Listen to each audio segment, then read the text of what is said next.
The UK has zero, literally zero, air and missile defence technology based here in the UK. In November 2024, drones were spotted over US military bases across the UK. Up until now, it's never really been clear where they came from, but it is now thought they were probably launched from a Russian Shadow Fleet tanker docked here in the UK. We can speak to Sunday Times defence correspondent Dominic Hauschild. Hello, Dominic. Hi, Calum. Just talk us through then the findings of this report.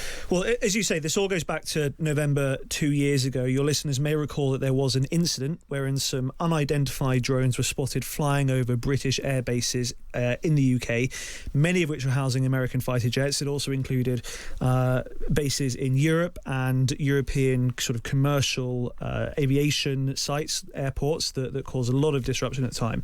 Now, as you say, at the time, nobody really knew who was operating these drones. There was some speculation that it could have been amateurs. There was this idea that it could have been a hostile state, maybe even Russia. Nothing was ever conclusively determined.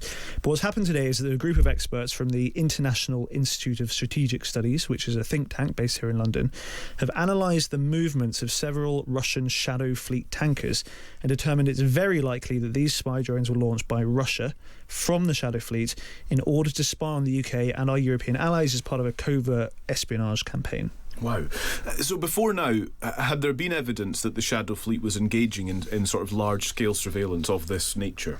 No, although speaking to some of my sources in the Ministry of Defence and in the Royal Navy and the Army today, there has always been concerns that Russia could use ships in the Channel, in the North Sea, in the Irish Sea, to launch some kind of something against the UK, whether or not that could have been espionage. There was a time that people thought they could have actually had missile platforms, missile launchers on these ships, but there's never really been a conversation about whether we could be, could have drones flying off of these ships.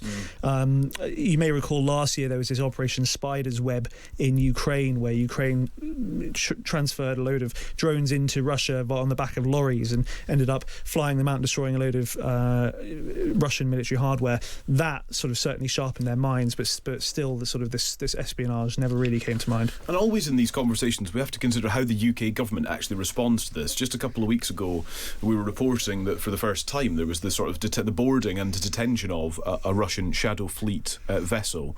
What is the government's option when it comes to responding to this level of threat? Well, I mean, to be frank, we haven't got a huge amount of resources at our disposal to combat these sorts of threats.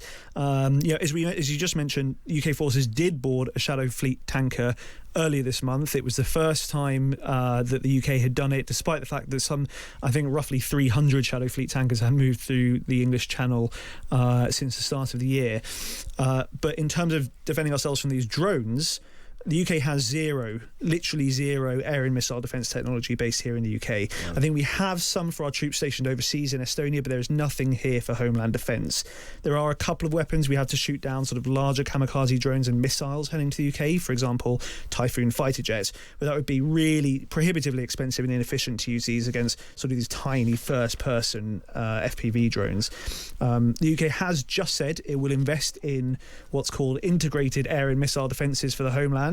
That was announced in the Defence Investment Plan earlier this week, but we have no clarity about what that will actually look like, how they will work, when they're going to come online. So currently, to an extent, we're sort of defenceless against these drones. Great stuff. Thank you, Dominic. It's good to speak to you.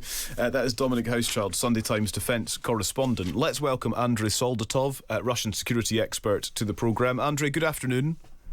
Hello. What is Russia's aim here? Based on what Dominic is reporting this afternoon, what's the ambition? Well, the ambition is to, first of all, to increase the cost of providing protection to key national infrastructure. And given the fact that most Western European countries have coastline, it means it's quite a significant problem for Europe, not only for the United Kingdom. Is the UK unique in terms of the targeting by Russia? How extensive is their surveillance programme that we've been hearing the detail of against other countries? Well, we had a lot of reports about Denmark. We had some reports about Ireland, for instance, when Zelensky visited Dublin. I think it was December of last year. Several drones were spotted flying over the Irish Sea, and that was a problem, and everybody understood it was a message. from the Kremlin. So it's a big problem for many countries. Is there any level of response that these countries, and specifically in this context, the UK, is there any level of response that Russia is hoping for, I suppose?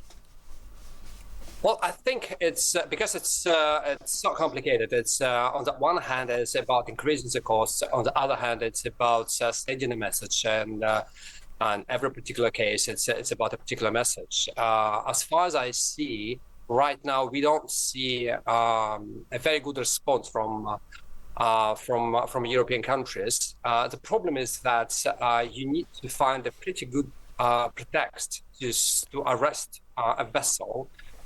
For instance, you need to say that apparently there is some leakage and there might be some damage to the environment, and especially if the vessel on the high seas, which is usually the case.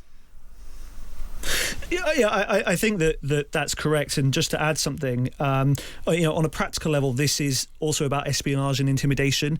Russia are using these drones to map out our critical infrastructure, monitor how we move military equipment, spy on bases where we're training Ukrainian troops, for example. And they're testing our air defences. They're testing how quickly our radars can pick up these low-flying drones, testing how quickly we can react. Where do we launch our defences from?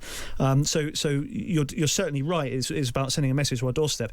We are watching you. We know where your vulnerabilities are. But it's also just practically, if they were going to do something in the future, something maybe a bit more dangerous, or maybe actually launch a strike against the UK, they know where our defences are, how quickly we can get there in time, and they can plan accordingly. Yeah. Andrei, what does Russian escalation from here look like? Would they ever escalate their approach, their surveillance, their activity? I think it's very likely. What we need to understand that Russia has a very long tradition of these kind of operations, and we can trace it back to the Soviet times. For instance, when in the 1970s, the NATO state members started an extensive extraction of oil and gas in the North Sea. Russian military intelligence dispatched a team of naval saboteurs to assess the new possibilities, and the report they provided to the Russian military intelligence was that apparently there is a new great opportunity. You can use oil tankers for intelligence purposes, but also for sabotage operations. Andrei Soldatov, thank you very much. Thanks for speaking to us. Andrei is a Russian security expert, and thanks to Dom Hauschild as well. Good to see you, Dom. We'll see you again soon. Dominic is the Sunday Times defence correspondent. You can read all of his reporting at thetimes.com. Just search Dominic Hauschild online, and you'll see it leading the website more often than not as well. If you have your digital subscription to hand, then that's the best way to do it.